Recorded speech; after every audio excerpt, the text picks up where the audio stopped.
একজন আল্লাহর আবেদ বান্দা ছিল, যখন ইবাদত করত, ইবাদতে মনোযোগ ছিল, তখন তার মা বারবার ডাকে বলে, ভাই একটা জুরাই শোন শোন শোন, তোর সঙ্গে আমার অনেকগুলি কথা আছে রে বেটা, শোন শোন।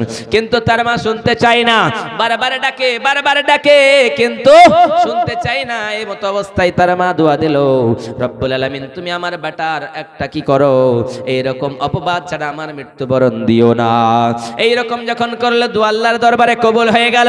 একজন অপবাস্ত একদম জেনাকারীর সঙ্গে ঘর্ষণ হলো।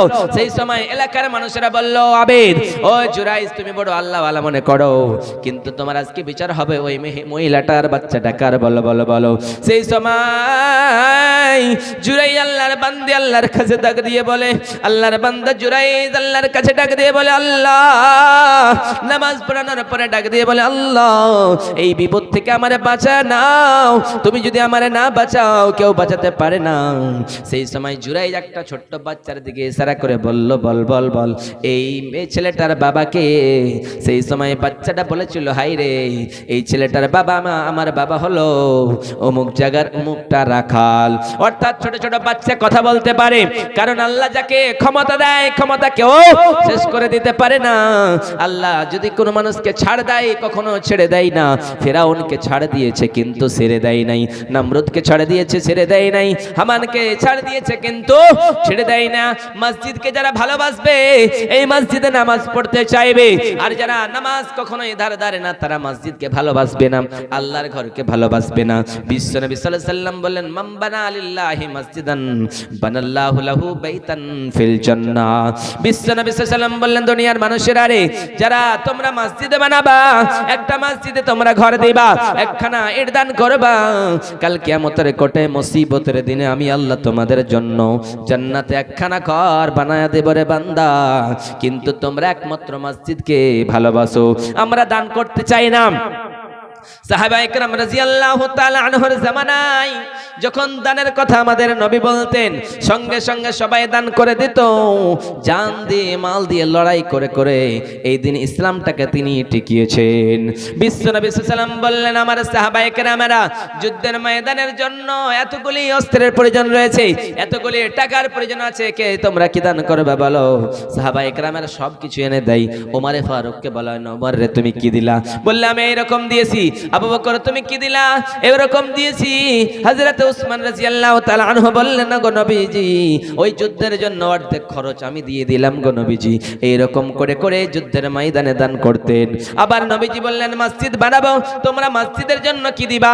দুইজন এতিম বাচ্চা দাঁড়িয়ে বললেন, নবী গো, মসজিদের জন্য আমি একখানা জায়গা দিয়ে দেব। নবীজি বললেন, টাকা নিবা কিনা? সেই সময় সেই দুইজন বাচ্চা বললেন, আমি টাকা নেব না, কাল কিয়ামতের কোটে মুসিবতের দিনে জান্নাতের জন্য দিলাম গো নবী। এই দুনিয়ায় টাকা নিয়ে আমার জীবনটা শেষ করব না, কাল কিয়ামতের কোটে জান্নাত চাই গো নবীজি। ওই জান্নাত আমরা চাই না, আমরা সবাই সেই জান্নাতে যেতে চাই। জান্নাতে যেতে গেলে মসজিদের জন্য দান করতে হবে, মসজিদকে দেখতে হবে। যারা মসজিদকে ভালোবাসবে আল্লাহ তাদের ভালোবাসবেন। আল্লাহ বলছেন, তুমি আমার ঘরে দান করেছো, আমার ঘরে নির্মাণ করেছো, ও আল্লাহর বান্দা তোমাকে আমি কখনোই ভুলে যাব না। কোন আল্লাহর বান্দা যদি 100 টাকা, 10 টাকা, 100 টাকা, 200 টাকা দান করে, ওই দানটা বাড়াতে বাড়াতে বাড়াতে বাড়াতে আল্লাহ অনেকগুলি করে দেয়, আর ওই দানটার কারণেই সেই লোকটা জান্নাতে চলে যায়।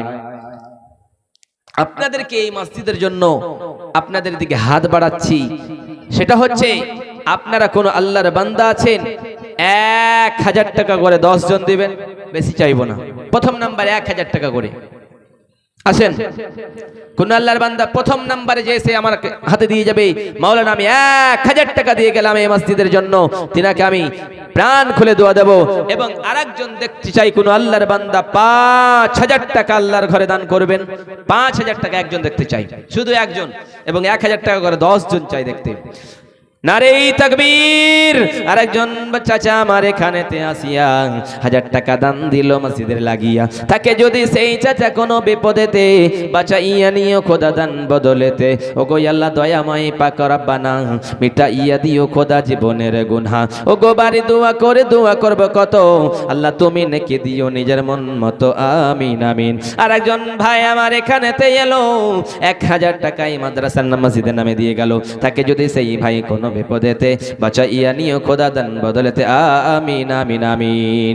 তিনজন হয়ে গিয়েছে ভাই, মাত্র 7 জন আছেন। কেউ তাড়াতাড়ি করে আসুন। আরেকটা দেন, কে দিলেন? বাকি লিখে দেন, দেন কালকে। কি নাম? আব্দুল্লাহ ভাই নামে আমার কানেতে এলো, 1000 টাকা এই মসজিদের নামে দিয়ে গেল। তাকে যদি সেই আব্দুল্লাহ কোনো বিপদেতে বাঁচাইয়া নিও খোদা দান বদলেতে আমিন আমিন আমিন। কত জানাজার পড়েছি নামাজ। আনিসুর রহমান গালগেলিয়া পুল থেকে আসিয়া মসজিদের নামে দান করেছে 1000 টাকা। মাওলাই দান তুমি কবুল করে নাও, মিটাইয়ে দিও খোদা মনির রহমান আমিন আমিন আমিন। কত? 8 জন হয়ে গিয়েছে, 7 জন হয়েছে ভাই, মাত্র 3 জন 1000 টাকা করে দিবেন না। আর 5000 টাকা একজনের কাছে চাই। কোন আল্লাহর বান্দা থাকলে আসুন তাড়াতাড়ি করে। 5000 টাকা একজনের কাছে চাই এবং 10 ব্যাগ সিমেন্ট কেউ যদি লিখিয়ে যান, মাওলানা এই মসজিদের জন্য, মসজিদ বানানোর জন্য, মসজিদ নির্মাণের জন্য আমি 10,000 টাকা দেব। 8 জন হয়ে গিয়েছে, মাত্র 2 জন 1000 টাকা করে আসবেন না? আসেন তাড়াতাড়ি করে আসুন।